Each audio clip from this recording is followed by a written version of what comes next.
ज़्यादा सफाई होती है उनके बारे में थोड़ा जान लेंगे। ऐसे कौन कौन से जूस हैं जो जूस पीने से हमारी आंतों की सफाई ज़्यादा से ज़्यादा होती है। कोई कोई जूस ऐसे हैं जो सफाई भी करते हैं और साथ में नरिशमेंट भी करते हैं। कोई जूस ऐसे होंगे जो सिर्फ़ और सिर्फ सफाई करते होंगे, तो उसके विषय में जानना ज़रूरी है। किसी किसी को कोई बड़ी बीमारियों में ऐसी हालत में एनीमा ज़्यादा कर भी नहीं पा रहे हैं, ऐसी कोई सिचुएशंस में फंसे हुए हैं, एक बार एनीमा लेने से ही तुरंत थकान आती है, तुरंत आराम करना पड़ता है, कबोर्ड के ऊपर बैठ भी ना पाएँ, ऐसी कोई कोई सिचुएशंस के अंदर एनीमा के साथ साथ ये जो जूस आपको बताए जाएंगे वो जूस का सेवन जब तक बीमारी है तब तक आपको अटेंशन देकर पीते रहना है। जरूरी नहीं है कि जितने भी जूस बताए जाएं वो सारे के सारे एक दिन में पी जाए। उसमें से कोई 4 मिले, 3 मिले, दूसरे दिन और 2 मिले, सीजन के अनुसार मिले, तो उस हिसाब से पीते रहना है।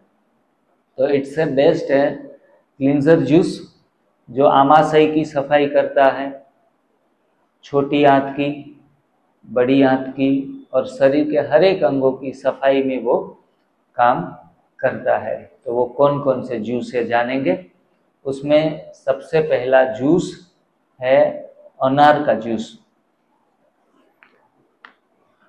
अनार एक तो हीमोग्लोबिन भी बढ़ाता है। अभी भाई जी बात बता रहे किडनी में 5 हीमोग्लोबिन हो गया, तो उनको अनार का जूस पिलाकर भी उनका हीमोग्लोबिन अप कर सकते हैं। साथ में हीमोग्लोबिन तो बढ़ाएगा लेकिन आंतों की गंदगी को भी वो बाहर फेंकता है। अगर उनके साथ हल्का सा अनार का छिलका भी मिक्स कर लिया जाए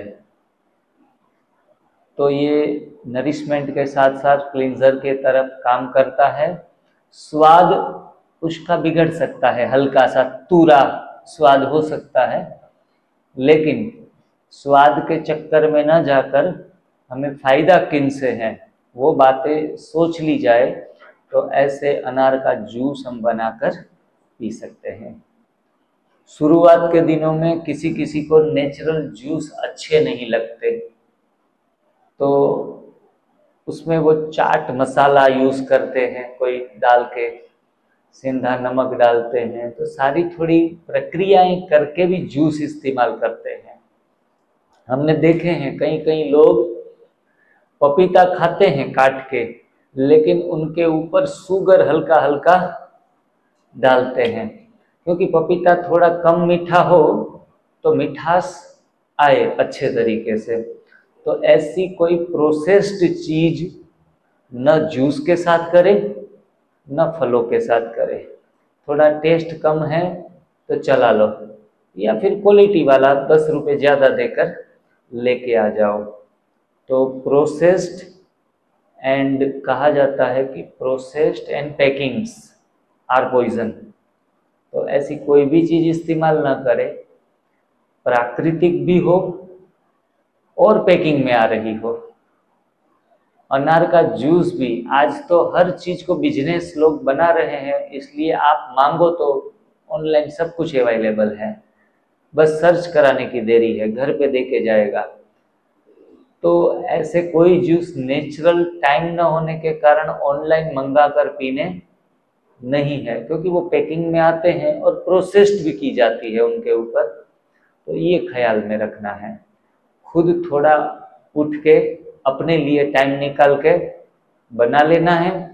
चलो बनाने की भी फुर्सत नहीं है तो एक सिंपल और सरल रास्ता बताता हूँ कि अनार का जूस, अनार के छिलके थोड़े निकाल कर चबा लो, चबाकर जूस अंदर और अनार के दानों का फाइबर थूक दो, जो हम निचोड़ कर बाहर फेंक देते हैं।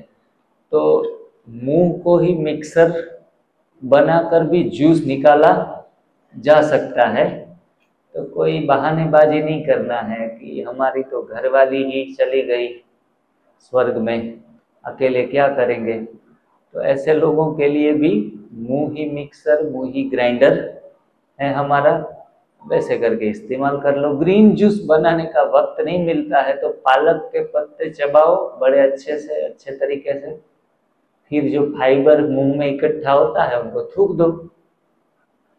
ये हो गया आपका ग्रीन जूस।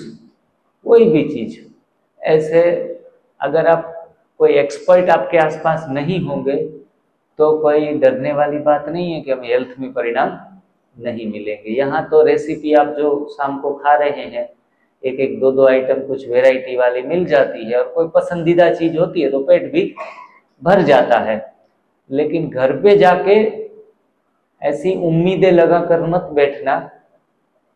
अगर आप थोड़े इंटरेस्टेड हो और बनाकर खा लेते हो, बढ़िया है, खाते पीते रहो। लेकिन न मिलने पर जो भी भगवान का बना बनाया हुआ है वही रेसिपियां हैं, इनसे बड़ी रेसिपियां और कोई नहीं है। भगवान हमसे फरियाद करते हैं कि तूने हर किसी का बनाया खाया है, तूने हर किसी का बनाया खाया है, मेरा बनाया ही ठुकराया है। भगवान का बनाया हुआ हम ठुकराते हैं, नहीं नहीं, इनको नहीं। अगर खाते भी हैं तो काट काट के, मसाले डाल के, कच्चा भी खाते हैं तो वो सारी प्रोसेस्ड में आ जाता है। तो भगवान का बना बनाया सीधा ही प्रयोग लाने की आदत डाले। एक स्लोगन याद रखना है, खाना बनाना नहीं है, खाना बनाना नहीं है। यहाँ तो बनाते हैं ना कच्चा, आपके लिए पत्तियों से जूस निकाल देते हैं। अभी आप जाएंगे तो सलाद काट के अच्छे तरीके से, थोड़ा हल्का सा सेंधा नमक डाल के चटनी के साथ या कुछ भी साथ में, एक आध दो आइटम जो भी हैं, वो आपको थोड़ा सा हल्का सा बहनें बिजी रहती है आपके लिए। आपके लिए 8-10 बहनें नॉन स्टॉप सेवाएं दे रही है। हम आराम से सुन रहे हैं लेकिन पीछे मेहनत लगा रही है, उनका शुक्रिया करना चाहिए। लेकिन अगर हमारा मनोबल दृढ़ हो जाता है शिविरार्थियों का, तो कल जाके ऐसी शिविरें भी लगा सकते हैं कि टेबल के ऊपर बनाना, एप्पल, अमरूद, पालक की पत्तियां, धनिया की पत्तियां जैसी की जैसी सिर्फ धो के सीधी रख दे। जैसे गाय और बैल जाते हैं खाने के पास तो खा लेते हैं और फिर चले जाते हैं, ऐसे ही हम मनुष्य से देवता तो बने या ना बने, पशु भी बन जाए ना अगर थोड़ा, तो भी हमारा सेहत अच्छा हो सकता है। क्योंकि ज्यादातर पशु बीमार नहीं होते हैं, इनका कारण है वो सीधा बना बनाया खा लेते हैं।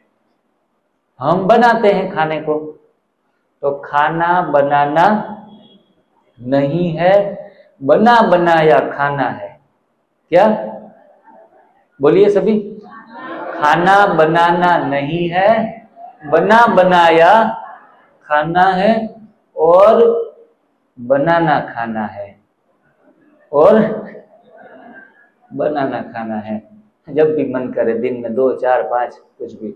अस्थमा है तो उनके लिए थोड़ा बनाना शुरुआत में अच्छा नहीं रहता, लेकिन अस्थमा वाले भी बड़े आधा दर्जन केले खा लेते हैं 1-2 महीने के बाद। क्योंकि बनाना भी आंतों की सफाई अच्छी करता है। तो पहला जूस क्या हो गया हमारा, अनार का जूस, थोड़े छिलके समेत, थोड़ा वॉश करके अच्छे तरीके से, और फाइबर को बाहर। कई लोग कहते हैं फाइबर आंतों की सफाई कर देता है, लेकिन फाइबर भी एक प्रकार का कूड़ा है, कचरा है। कचरा ही है ना, क्या और कुछ है फाइबर। अगर हम गन्ना का जूस पीने जाएंगे तो फाइबर थूक देंगे या डाल देंगे पेट में, थूक देंगे। अगर हम कुछ भी खा रहे, नारियल खा रहे हैं, चलो नारियल का भी में फाइबर होता है, अगर हमारे दांतों के बीच में फंस गया तो बार बार वहां जीभ जाती रहेगी, हमारी टच होती रहेगी। जब तक उनको हम निकाल ना लें तब तक हमें शांति नहीं मिलती, चैन नहीं आता। या फिर वो कोई आजकल मिलते हैं वो निकालने के लिए, कचरा निकालने के लिए तो वो निकाल ले तब आप चैन पाते हैं। एक छोटा सा फाइबर भी आपको मुंह में फंसे परेशान कर देता है। तो ये मुंह में है इसलिए सेंसेशन दे रहे हैं।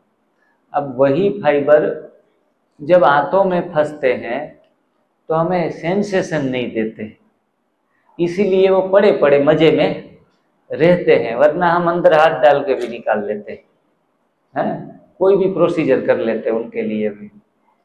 तो जो विज्ञान ने हमें समझाया कि फाइबर लेना जरूरी है, वो झाड़ू की तरह काम करता है। मैं लगभग 5-6 साल से एप्पल भी खाता हूं तो चबा लेता हूं और फाइबर थूक देता हूं। कोई भी फ्रूट्स मुझे फाइबर अंदर डालने अच्छे नहीं लगते।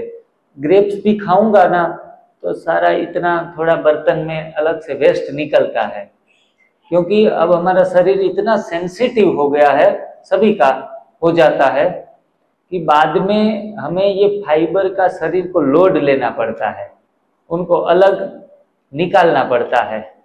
जब गन्ने को डालेंगे जूस बर्तन में आ जाएगा, वो वेस्ट कचरा एक निकालने के लिए बड़ा बोरा रखना पड़ता है, वो बोरे में डालते हैं। काम करने वालों का काम कम होता है या बढ़ता है? बढ़ जाता है। जिसमें भी फाइबर निकलता है काम बढ़ता है। शरीर भी उसी हिसाब से फाइबर, जब हम टमाटर खाएंगे छिलके समेत, हमारे दिमाग में बैठा दिया गया है कि छिलके समेत खाओ, हर चीज ज्यादा फायदा देगी, लेकिन शरीर की जीवनी ऊर्जा को हम काम दुगना बढ़ा देते हैं। फाइबर डालो, फिर फाइबर तो निकलता है शरीर के बाहर, सेपरेशन डिपार्टमेंट अलग रखना पड़ता है। वो फाइबर खून में मिलकर घूमता नहीं है, लेकिन वो शरीर से मल के द्वारा निकल जाता है। तो ऐसा काम ही क्यों करे जिनको निकालने के लिए, सेपरेट करने के लिए पूरी डाइजेस्टिंग सिस्टम को काम करना पड़े। तो मिनिमम से मिनिमम शरीर में फाइबर जाए, ऐसा प्रयास कर सकते हैं, कोई मना नहीं है। चलो फाइबर पूरा भी चला जाता है कच्ची चीजों का, तो भी लोग तो ठीक हो जाते हैं। चलो 2 महीने के बाद ठीक होने वाले थे, वो 3 महीने के बाद हुए, 1 महीना और लग जाएगा। तो फाइबर की थियरी को भी ज्यादा दिमाग में स्थान देने की जरूरत नहीं है। जहां रस वहां कष, क्या कहा जाता है? जहां रस वहां कष, रस वाला खाओ। गीता का एक श्लोक है जिसमें कहते हैं सात्विक जन रस युक्त आहार करते हैं। सुना होगा आपने, सात्विक जन क्या करते हैं? रस युक्त आहार ग्रहण करते हैं। तो गीता में भी रस का वर्णन है। मेडिकल साइंस में फाइबर की थियरी इतनी जड़ कर दी है हमारे दिमाग में, इसीलिए डॉक्टर के पास जाएंगे तो डॉक्टर के फाइबर कहाँ से मिलेगा? फाइबर लो, कंपलसरी लो।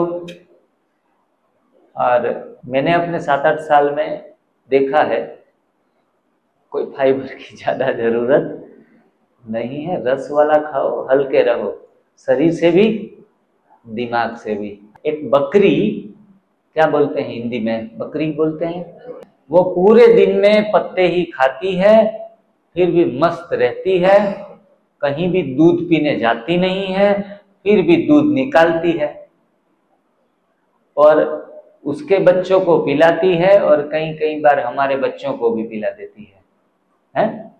भैंस पत्तियां ही खाती रहती है अकेली, काजू बादाम का मौका नहीं मिलता उनको। कोई टमाटर गाजर कभी कभार मिल गया तो ठीक है, बाकी वो भी नहीं खाती।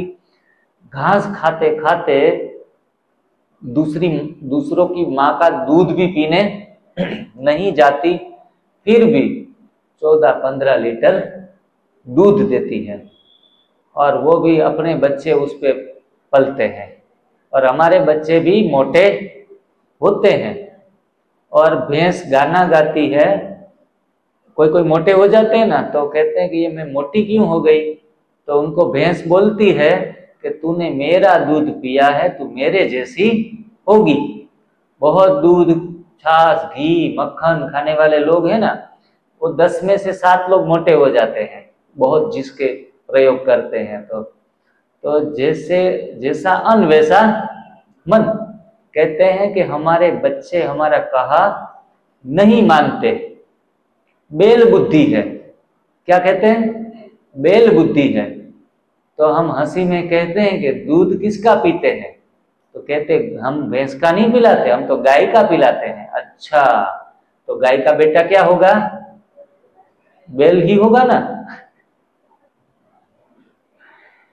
ये जो दूध है इनमें ग्रोथ, बच्चों के डेवलपमेंट के लिए 4 साल में गाय का दूध पी के उनका बछड़ा बैल बन जाता है।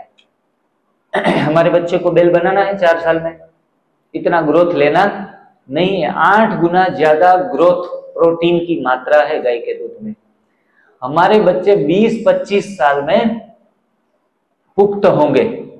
वो पुख्तता हम उनको कितनी स्पीड में लेके आ रहे हैं। इसीलिए आज के बच्चे 8-10 साल में उनके अंदर हॉर्मोन्स अनबैलेंस दिख रहा है। साइकोलॉजिकली भी सारी चीजें, मैच्योरिटी उनकी बहुत कम उम्र में आ जाती है, क्योंकि जैसा भोजन खाएंगे उसी हिसाब से मैच्योरिटी आ रही है। ये बहुत सूक्ष्म विषय है, ज्यादा डीप में अभी नहीं जाएंगे। इसीलिए भी हमें दूध का सेवन अपने बच्चों को भी न कराएं तो अच्छा है। अपनी माँ का दूध पिएंगे तो माता के लक्षण आएंगे। हम तो जल्दी से जल्दी छुड़वाने के चक्कर में रहते हैं कि मुझे मेरा खून न चूसे तो अच्छा है, गाय को दूध पिलाना शुरू कर दो। इसीलिए भी हम मना करते हैं, फिर भी दिमाग में बात घुसती नहीं है, फिर भी दूध पीते रहते हैं, या फिर खुद छोड़ देते हैं और ठीक हो जाते हैं। माताएं बहनों को मैं अक्सर देखता हूँ, उनके सारे दुख दर्द चले जाते हैं दूध छोड़ने के बाद और ये भोजन सुधरने के बाद। फिर क्या करती है? अपने बच्चों को पिलाती रहती है। मैंने कहा जो माता जी आपके लिए बुरा था वो बच्चों के लिए कैसे सही हो गया? बोला माँ का दिल है ना, इसलिए रहा नहीं जाता, बेटा भूखा न रह जाए। जो आपके लिए गलत है वो भी कुछ अंदर गलत कर रहा है, उनके अंदर भी पित्त बढ़ा रहा है, उनके अंदर कफ बढ़ा रहा है, इनको सर्दी जुकाम हो रहा है। साल में 3 बार तो कम से कम होता है, अगर ज्यादा भी हो रहा है तो डॉक्टर के पास आप चले जाते हैं। लेकिन दूध और घी और ये सारा पीने से थोड़े बच्चे तगड़े दिखते हैं, तो कोई कह न ले कि आपका बच्चा थोड़ा दुबला है। इसीलिए कहने कहाने के चक्कर में हम अपने बच्चों को भी एक्स्ट्रा ग्रोथ देते रहते हैं, जो कि बिल्कुल जरूरी नहीं है। कोई बात समझ में ना आए तो प्रैक्टिकली 15 दिन 1 महीने भी अप्लाई करें। आधे से ज्यादा बीमार होने के बच्चे बंद हो जाएंगे। अगर बच्चों को दूध पिलाना सब माताएं बंद कर दे तो साल में मानो कि 10 बार आप डॉक्टर के पास जा रहे हैं बच्चे को लेकर, 50% कम हो जाएगा। कितना? ये पूरे दावे के साथ मैं कहता हूँ। सिर्फ दूध और दूध से बनी चीजें छोड़ दें, उसमें घी भी आ जाएगा, घी भी नहीं देना है बच्चों को। ये अगर परिणाम आपको मिले तो मानना कि दूध खराब है हमारी सेहत के लिए, ठीक है। डिबेट करने जाएंगे तो दूध के विषय में 5 दिन भी कम पड़ते हैं। न मुझे दूध को बुरा ठहराना है, न आपको सच्चा ठहराना है, सारी प्रयोग की बात है। प्रयोग करेंगे तो अपने आप कंक्लूजन हम निकाल पाएंगे। कल एक डॉक्टर के साथ बैठना हुआ, डॉक्टर साहब बता रहे थे कि ऐसे ऐसे है, साइंस ऐसे कहता है, आपकी बात ऐसी है। मैंने कहा डॉक्टर साहब कोई भी चक्कर में हम ना जाएं, आप 15 दिन कर लो। 15 दिन में अगर आपका शुगर या कुछ मोटापा कुछ भी कम हो तो मानो, वरना ना मानो। बोला प्रैक्टिकल आप हम पर करवा रहे हैं, कल जाके कुछ हो गया तो लोग, हम तो चूहों के ऊपर प्रयोग करते हैं या फिर बंदर के ऊपर प्रयोग करते हैं, तो आप तो सीधा मुझे करने को बोल रहे हैं। तो कहीं कहीं लोग तो प्रयोग करने के लिए भी तैयार नहीं होते। ज्यादा दिमाग है तो क्या करेंगे, दूसरों के ऊपर करके दिखाओ, फिर हम माने। तो खुद के ऊपर मैंने कहा आप डिटॉक्स सेंटर पर आ जाओ, वहां हमारे मेडिकल डॉक्टर भी रहेंगे, मैं भी रहूंगा और प्रयोग करेंगे साथ मिलके, तो आपको सेफ्टी भी रहेगी। तब जाके लगा कि नहीं नहीं, बात में कुछ वजन है, होगा कुछ न कुछ बेहतर मिलेगा। ज्यादा दिमाग के बदले कई बार कम दिमाग भी ज्यादा फायदा देता है। जो विश्वास करके हाथ जोड़ के समर्पित हो जाते हैं ना, उनको कई बार ज्यादा परिणाम मिल जाते हैं। वो है मानने का मार्ग। ऐसे लोग कैसे होते हैं? मानने का मार्ग, सत वचन महाराज करके सीधा कर लेते हैं और परिणाम पा लेते हैं। मानना ये एक प्रकार का वे है, जो ये रास्ता ऐसा है जो परिणाम तक लेके जाता है। दूसरा है जानने का मार्ग। वो जानने वाले लोग हैं ना, रिसर्च करते रहेंगे, बस रिसर्च ही करते रहेंगे, वीडियो देखते रहेंगे, लेकिन करने की शुरुआत नहीं करेंगे। फिर देर में देख लेंगे अड़ोस पड़ोस में कोई ठीक हो रहा है, फिर खुद करने जाते तो फिर तो हल्का सा डर या फिर डर लगता है, डिटॉक्स होते हैं तो डर लगता है।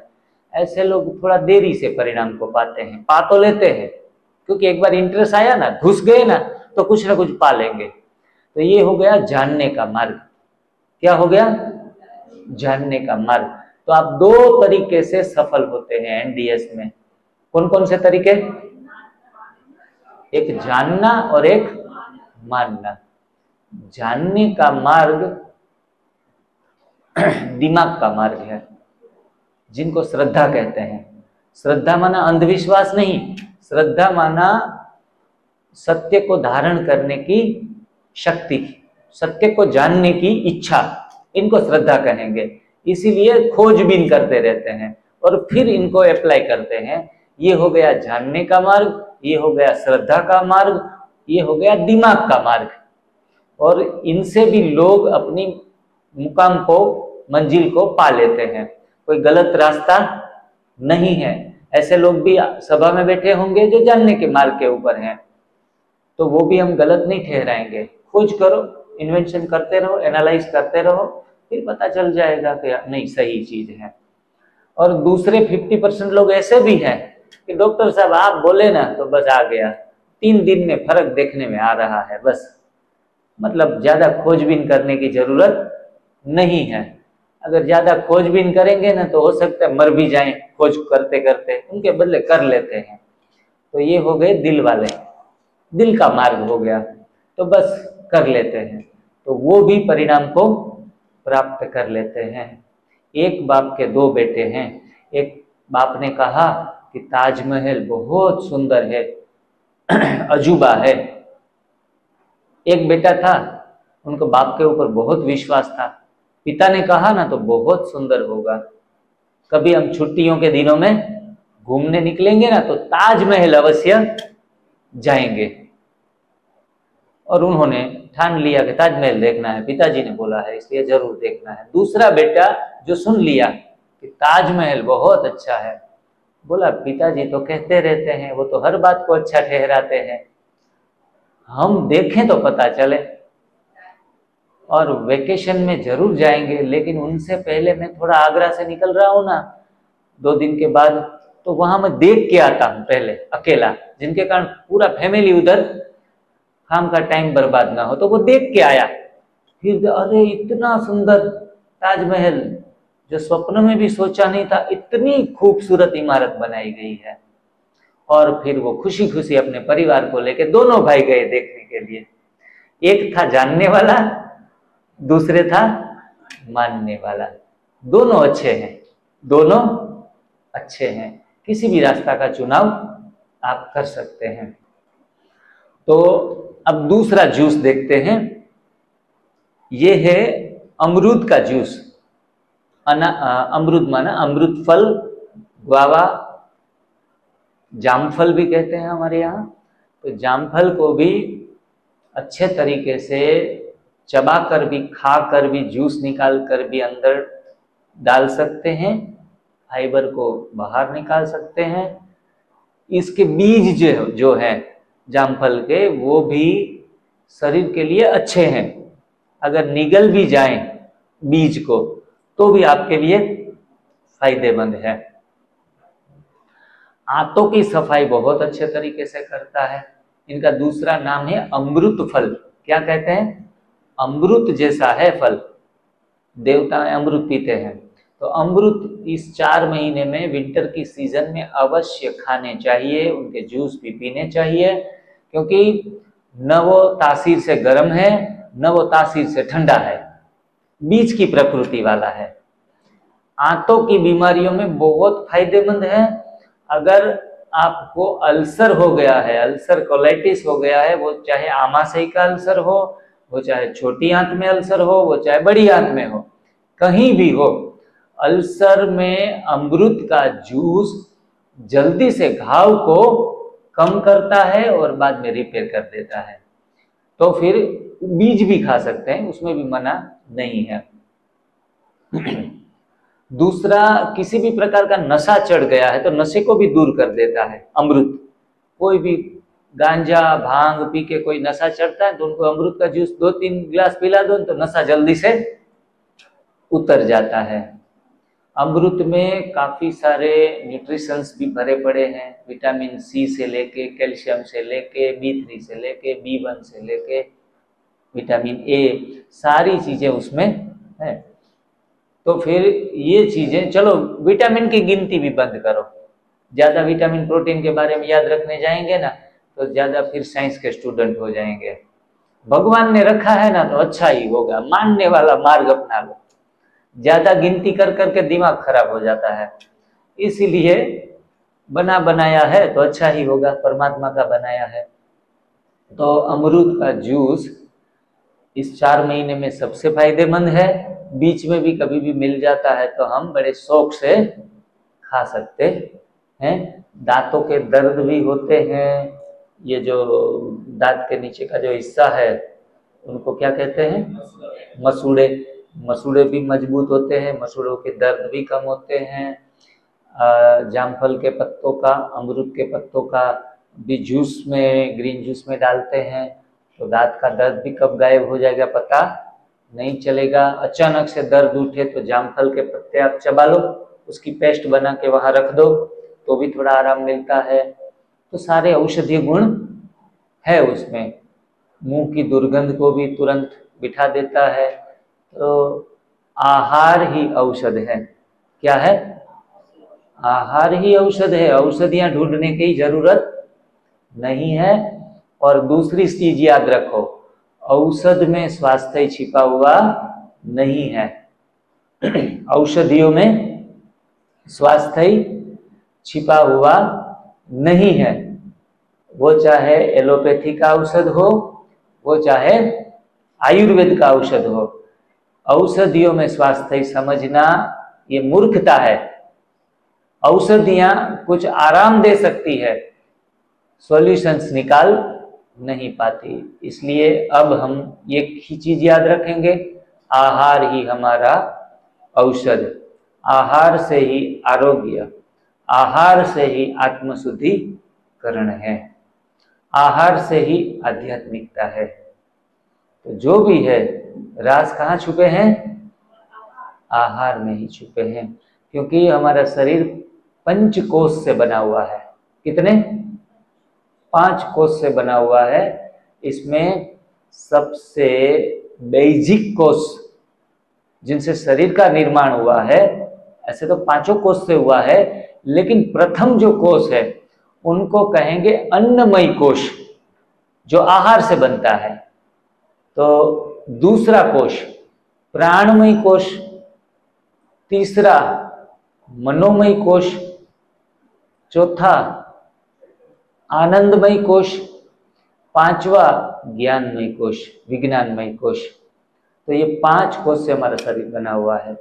जिनका अन्नमय कोष सुधरा, उनके बाकी के 4 कोष अपने आप ही सुधरते जाएंगे। इसलिए 4 कोषों को सुधारने के लिए अलग अलग विधि करने की जरूरत नहीं है। हम खाते हैं पका हुआ, खाते हैं गलत, और जाते हैं किसी को पास प्राणमय कोष को सुधारने के लिए कि भाई जी जरा सिखाओ ना, पहले यहां से सांस लेना है या यहां से लेना है। प्राण को सुधारने जाते हैं तो उनको भी पता नहीं है, वो भी कहता है हाँ पहले से ये नथुना बंद कर दो, इनसे खींच लो, जब आपका प्राण सुधरेगा तो आपकी सेहत सुधरेगी। लेकिन आप अपना अन्नमय तो बिगाड़े हुए हो, कितना भी प्राणमय को सुधार लो परिणाम मिलने वाला नहीं है। समझ में आ रहा है बातें सारी अच्छे तरीके से? गलत नहीं है ना, आप गलत आदमी के पास जा रहे हो, वो भी जरूरी है। 5 कोषों को सुधारना जरूरी है, प्राणमय कोष को भी सुधारना जरूरी है। उथली उथली सांसें लेते रहेंगे कच्चा खाते खाते तो भी अच्छा नहीं है। आप सांसें तो गहरी लो, कम से कम बैठे हैं तो आराम से रिलैक्स होकर अपनी सांसों को देखो, गहरी लो। ये प्राणमय कोश सुधारने का तरीका है। लेकिन अन्नमय कोश सुधारो, प्राणमय कोश अपने आप सुधरता जाएगा। आप देखे होंगे तीसरा दिन है, सांसों के ऊपर थोड़ा ध्यान देना, पहले से बेहतर चलती होगी, अच्छी चलती होगी कच्चा खाने से। तो ये प्राणमय कोश अन्नमय कोश से सुधरता है। तीसरा मनोमय, तो तीसरा मन के ऊपर इनका प्रभाव पड़ता है। अन्न जैसा खाएंगे अन्न वैसा बनेगा मन, जैसा बनेगा मन वैसी होगी हमारी मति, और जैसी होगी मति वैसी होगी हमारी जीवन की गति। सारा चक्कर गोल गोल घूम के, पृथ्वी गोल है, फिर वहीं के वहीं आ जाते हैं। प्राथमिक जरूरत हमारी भोजन की है, वो भोजन को सुधारो, सारी चीजें अपने आप ठीक होती जाएंगी। शर्ट भाई लोग पहनते हैं, आखिर का जो बटन है वो अगर थोड़ा जल्दबाजी में, कई बार ऑफिस से नौकरी पे जाते हैं तो फटफट काम करते करते ये बंद कर लिया, फिर एक एक एक एक करके देते हैं, फिर यहाँ पता चलता है कि थोड़ा शर्ट ऊपर नीचे हो गया, फिर पता चला अरे पहला बटन ही गलत दे दिया था, बाकी के सारे गलत आ गए, बस बाकी की सारी मेहनत पानी में चली गई। तो और मेहनत ना लगाओ, पहला बटन अपना ठीक कर लो, अन्नमय कोश अपना ठीक कर लो, बाकी के अपने आप ही सेट हो जाएंगे। तो अपने आप ही मन भी सुंदर होगा, तन भी सुंदर होगा, अपना प्राण भी सुंदर होगा, और आनंद भी अपने आप आएगा, और ज्ञान भी अपने आप अंदर से आने लगेगा। ज्ञान बाहर से लेने की चीज नहीं है। आप जो सुन रहे हैं ना मुझे, वो थोड़े ही ज्ञान है, वो ज्ञान नहीं है, वो तो आपको मैं इंफॉर्मेशन दे रहा हूं, इंफॉर्मेशन यहां से पास हो रही है। मैं कहता हूं कि गाड़ी को चलाना है ना, तो लेफ्ट पैर को क्लच के ऊपर रख दो, और बाद में गियर है वो न्यूट्रल पे ले लो, और बाद में आप स्विच या चाबी को घुमाओ, जैसे चालू हो जाए हल्के हल्के से क्लच को छोड़ते जाओ, राइट लेग से हल्का सा लीवर के ऊपर पैर रखो और पूरा क्लच को छोड़ दो, और ये जो गियर है वो पहले फर्स्ट गियर में डालना, सीधा डायरेक्ट सेकंड गियर में नहीं डालना है। ये हो गई इंफॉर्मेशन। हो सकता है कि आप चलाने जाओ तो खट खट करके गाड़ी बंद भी हो जाए, लेकिन एक बार, दो बार, तीन बार, 5 बार कर लेंगे तो चालू हो जाएगी। मैंने आपको इंफॉर्मेशन दी है, आप लगातार उसके ऊपर प्रयास करो, फिर जब गाड़ी चलाने लगो तब कहेंगे कि अब आपको गाड़ी का ज्ञान आ गया है, अब आपको कोई परेशानी नहीं रहेगी। तो इस हिसाब से इंफॉर्मेशन भी जरूरी है। सही रास्ता, कहते हैं कि इमारत नक्शे में नहीं होती, लेकिन नक्शा जितना अच्छा होता है उतनी इमारत अच्छी होती है। तो इतना ही महत्व है।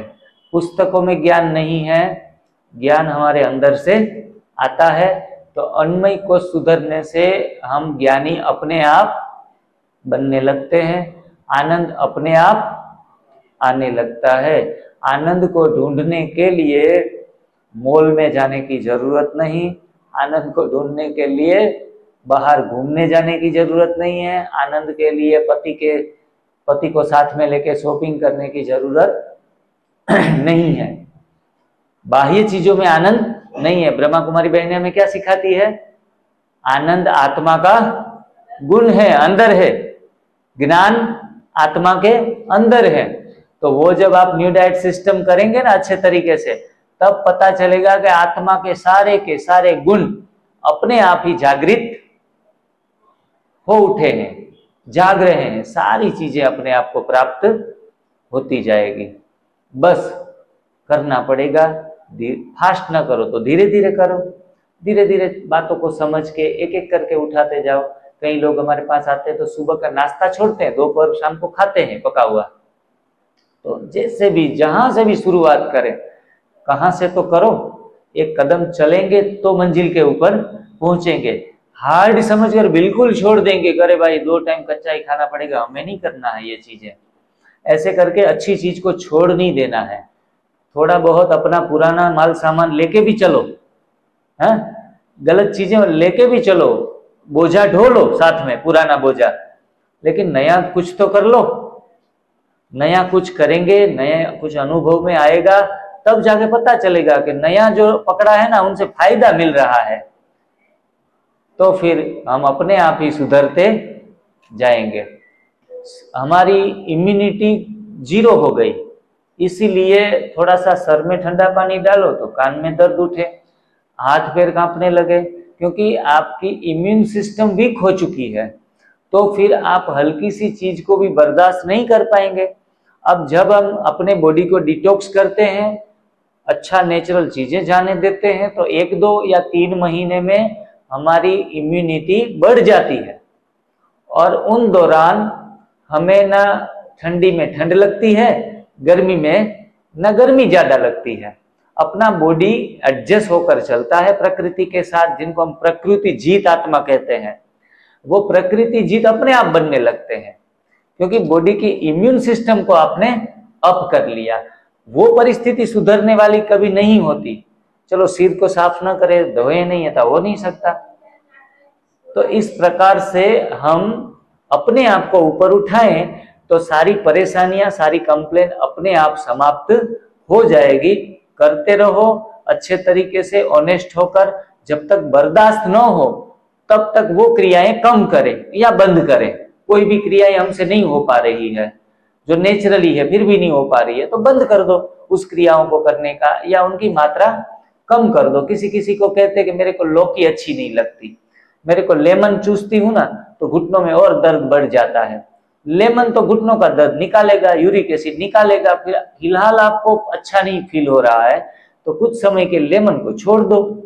आपके पास ही ताकत नहीं है क्लींजिंग की और उभार की ताकत नहीं है, तो फिर वो अच्छी चीज लेकर भी क्या फायदा। आपके पास ही ताकत नहीं बची है उनको झेलने की, तो आप वो बंद कर दो, फिर भी आप ठीक तो हो जाएंगे दूसरी चीजें लेकर भी।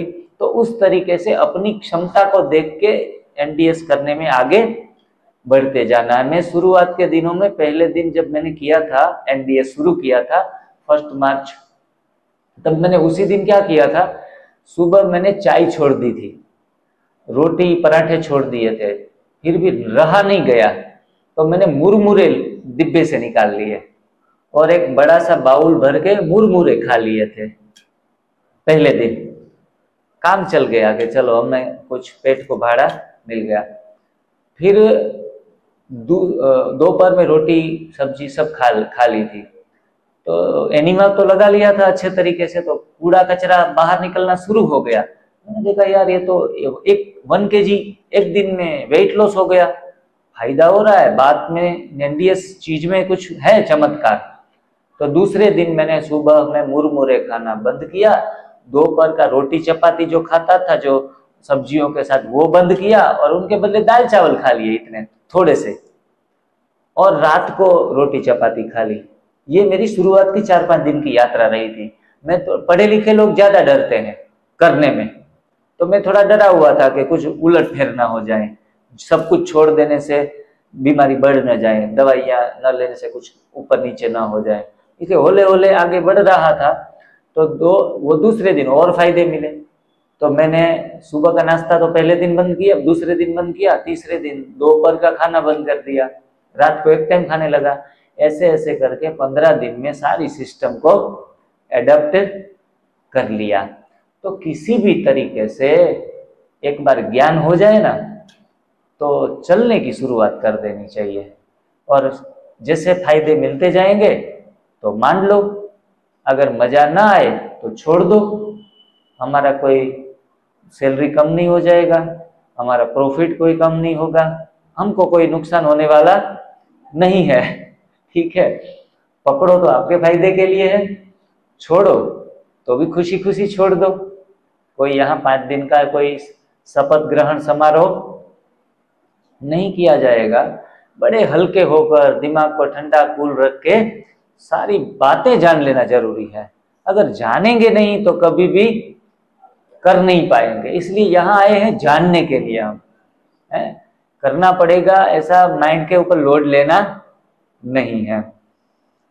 तीसरा है आंवला का जूस। आंवला है सुपर फूड। आंवला क्या है? सुपर फूड है। सबसे बड़ी जड़ी बूटी है आंवला। लोग आंवला का च्यवनप्राश में यूज करते हैं, आंवले का अचार बनाते हैं, कितनी कितनी चीजें आंवले की बनती है। जूस भी रेडीमेड मिलते हैं बाजार में।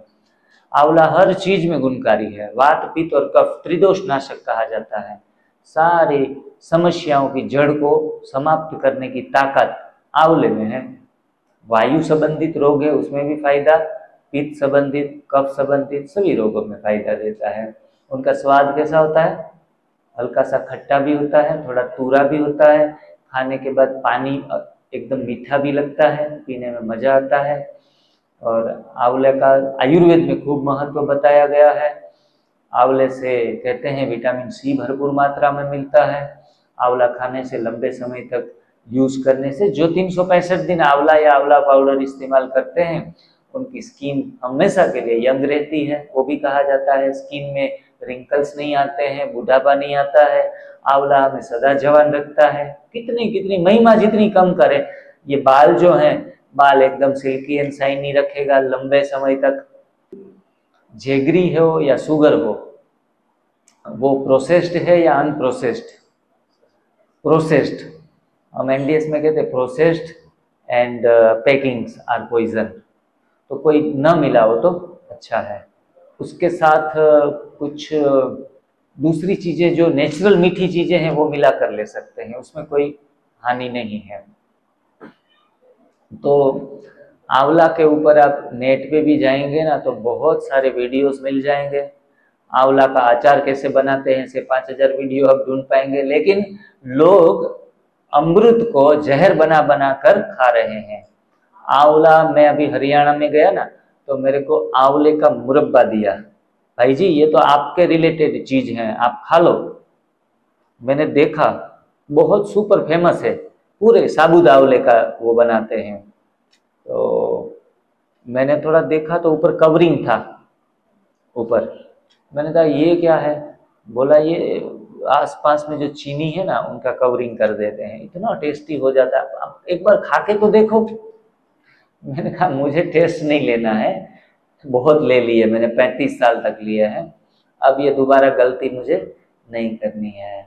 वेट लॉस जिसको भी मोटापा दूर करना है उनके लिए भी आंवला एक वरदान है। मोटापा चुटकी बजाते निकाल देता है। आंखों की रोशनी भी बढ़ाने में मदद करता है। मैं कहता हूँ कहाँ आंवला फायदा नहीं देता। आंवला खाने से किसी किसी को, आंवला ये जूस आप पी रहे ना, अभी 3-4 दिन या 10-15 दिन के बाद नाक से सर्दी बहना शुरू हो जाएगा। फिर कंप्लेन करने जाएंगे, दीदी मैं ये ग्रीन जूस पीते पीते सर्दी बहुत, कचरा नाक से निकल रहा है, बंद ही नहीं हो रहा है। तो आंवला मेरे को ठंडा लग गया। और किसी आयुर्वेदाचार्य के पास जाएंगे, अरे भाई आंवला बंद करो, आपको ठंडा लग रहा है, आपकी तासीर के माफिक नहीं आ रहा है। लेकिन ये तो गंध निकाल रहा है, कोई सोने का माल तो नहीं निकल रहा है, खजाना तो है नहीं वो है? जो अंदर डाला है, अंदर गंध पड़ी है, वही तो निकल रहा है। तो ऐसे करके भी कोई आंवलों का सेवन बंद कर देते हैं। तो वो 1-2 दिन के बाद ज्यादा दिन निकलता है ना, तो फिर हम इन्हों को गुनहगार साबित कर देते हैं कि नो आंवला अब प्रयोग नहीं करना है। हाँ, ब्लैक सोल्ट, अभी समुद्री नमक हम मना करते हैं, लेकिन आप आदी है, नमक खाने के आदी है, रहा ही नहीं जाता, जीवन फीका फीका पड़ गया, तो काला नमक या रॉक सोल्ट कुछ दिनों के लिए अपनी तसल्ली के लिए यूज कर लिया तो कोई बात नहीं। अगर ना करो तो आपको 100 में से 100 मार्क्स मिलते हैं। ठीक है, किसी किसी को सर्दी बंद नहीं होती, 12 महीने लगी पड़ी रहती है, साइनस कहते हैं। तो अगर नहीं होती है तो 2 चीजें संभव है, अगर आपके अंदर कुछ कूड़ा ना हो तो भी ना हो। दूसरी चीज, बहुत हार्ड, हमने फीवर की गोलियां खाई, कभी सिर दर्द की खाई, तो हमारा कफ है वो सप्रेस होकर छाती में या शरीर के दूसरे सेल्स में जम जाता है, निकल ही नहीं पाता। तो हो सकता है कि यानी एनडीएस करते करते जो 10 साल से सर्दी नहीं हुई थी वो फिर शुरू हो जाए। तो अगर सर्दी होना ये सेहत के लिए अच्छा है कि निकल जाए कम से कम। सर्दी, जुकाम, बलगम, फीवर और ये दस्त, फोड़े फुंसी, ये सारी चीजें हमारे दोस्त हैं, हमारे बॉडी को डिटॉक्स करते हैं। बॉडी को डिटॉक्स करने के लिए ये हर साल में हर व्यक्ति को, एनडीएस न करने वाले व्यक्ति को भी होते हैं, क्योंकि ये नेचर ने डिटॉक्स करता है, नेचर हमें डिटॉक्स कर रहा है। लेकिन हम क्या करते हैं आप बताओ? जब नेचर हमें डिटॉक्स कर रहा है, हमारे पाप जो किए हैं वो नेचर माफ कर रहा है कि निकाल दो इनको जल्दी से, तब भी हम सयाने समझू होके मेडिकल से टेबलेट्स लेकर आ जाते हैं और सप्रेस कर रहे हैं। जो गंद निकल रही है, जो नेचर निकाल रही है, उनको भी हम निकालने नहीं दे रहे हैं। सर्दी को दबाते दबाते फिर बड़ी उम्र में कहते भाई जी वो पंप लेना पड़ता है, अस्थमा हो गया मेरे को। ये अस्थमा ऐसे नहीं हुआ, सर्दी को दबा दबा के हुआ है। गलत चीजें आपने निकालने नहीं दी। दस्त लगे थे लेकिन दस्त बंद करने की दवाइयां लेकर आ गए आप। तो ये सप्रेशन करने से, तीव्र रोगों को दबाने से रोग जीर्ण रोग में रूपांतरित होते हैं और जीर्ण रोगों को फिर दबाओ। जीर्ण रोग है, शुगर है, वो जीर्ण रोग है, शुगर हो गया। अब आप क्या कर रहे हो? गोलियां खाकर शुगर को दबा रहे हो। कोई दूर तो हो नहीं रहा 20 साल से, 10 साल से। अब जीर्ण रोग को दबाने से घातक रोग आते हैं, जानलेवा रोग। जानलेवा रोग ऐसे ही नहीं आते। कभी किसी को पता चल गया कि मेरी किडनी फेल हो गई, अब मरने वाला हूं, उन्होंने शुगर की गोलियां खा खा के किडनी को खत्म कर दिया, तब जाके जान जाती है हमारी। हमने रोगों को दबाने का ही सीखा, सब कुछ सीखा हमने, पर ना सीखी होशियारी। सच है दुनिया वालों कि हम हैं अनाड़ी, अनाड़ी है हम रोगों को दबाने का ही हमेशा प्रयास करते रहे। इसीलिए हमारा क्लास बढ़ता गया। जीर्ण तीव्र रोग से जीर्ण रोग, जीर्ण रोग से घातक रोगों में हम रूपांतरित होते गए। और हमारी लाचारी भी है, हमें कोई प्राकृतिक जीवन शैली के बारे में बताने वाले कोई मिले नहीं। शरीर को ऐसे शुद्ध किया जाता है, ऐसे साफ किया जाता है, शरीर का इंजीनियरिंग हमें पता ही नहीं है, या पता लग जाता है तो इंटरेस्ट नहीं है। इसीलिए इस चीजों में उलझे पड़े हैं। मैं मानता हूँ कि बहुत ध्यान से 5 दिन ध्यान में रखेंगे ना, तो आधे से ज्यादा डॉक्टर तो हो ही जाएंगे। अपना इंजीनियरिंग शरीर का खुद जानने लगेंगे कि अच्छा ये बात है। हम तो देखते हैं एमडी डॉक्टर की भी डॉक्टर बन जाती है माताएं, एमडी डॉक्टर को भी समझाने लगती है कि भाई ऐसे नहीं होता, ऐसे होता है, खुद के शरीर के अनुभव से इतनी होशियार हो जाती है। वो कहते माता जी गोली ले लो। अरे गोली लेने की जरूरत है, गोली को मारो गोली, गोली को मारो गोली, बहुत खा ली अब नहीं खाएंगे। एक सुंदर गाना है, अब दवा की जरूरत नहीं है। नींद हमारा सबसे बड़ा बेस्ट हीलर है। लोग ठीक होते हैं ना तो अच्छी नींद से होते हैं, अच्छे खाने से नहीं, अच्छी नींद से ठीक होना होता है। Fasting and resting is the supreme medicine.